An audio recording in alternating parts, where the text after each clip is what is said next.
Today I'm going to talk to you about how to use the Tone Hammer pedal as a virtual second channel for your amp.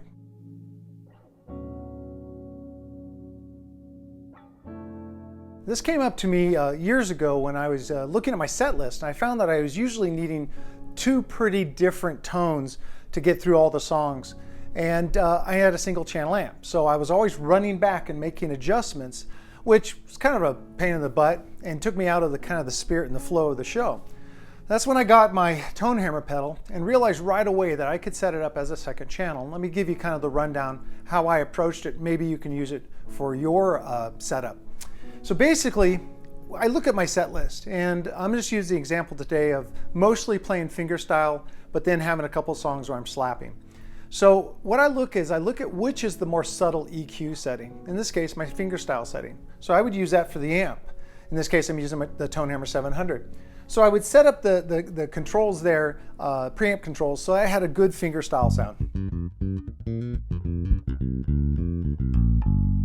And that's the tone that I want pretty much for all the stuff that I'm playing fingerstyle wise. But then when it comes time for me to slap, I would go and it's basically an additive EQ. It's being overlaid on top of the EQ here, which is important to understand. You're not like swapping out the EQs, you're adding EQ with the pedal to give you a new sound to work with the amp. So in this case, when I turn this on, I would do things that I'd want out of my slap sound, which I would goose the bass up pretty high.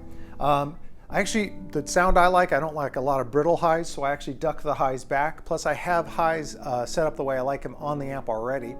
And then I like to focus on some of the low mids. So I get that set up and get me my slap sound. This is also an opportunity for me to balance my volume so the sound guy doesn't hate me. So with my fingerstyle, I get a volume level that I like, and then I can actually set up the slap sound to be the same level.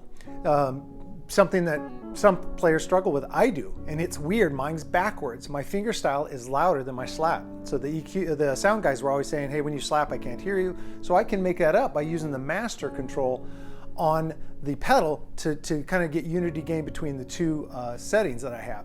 This is something that works really well. And also I wanted to point out another benefit to this kind of using as a second channel. It gives you a chance to actually tune your sound to the room.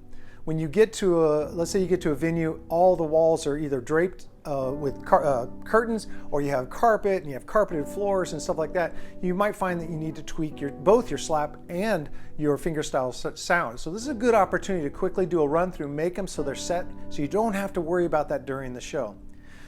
Another variation that I use the Tone Hammer as a second channel is when I have a gig where I'm soloing a lot. And if I'm doing a gig where I'm doing a lot of solos and melodies, I want to have a different tone profile, and I might need a little bump in my gain. So that's where I will set up again the amp to be most of the time my rhythm section playing. Then when I go to take a solo, that's when I adjust the preamp to be the tone character I want and the volume level I want. So I can kind of be bumped up a little bit, play my solo, step back out. In that case, I'm doing my best to make both tones the same. And it's really a simple A-B. Play a little bit without the pedal on, turn the pedal on, see if the volume is louder, but the tone's not necessarily that different.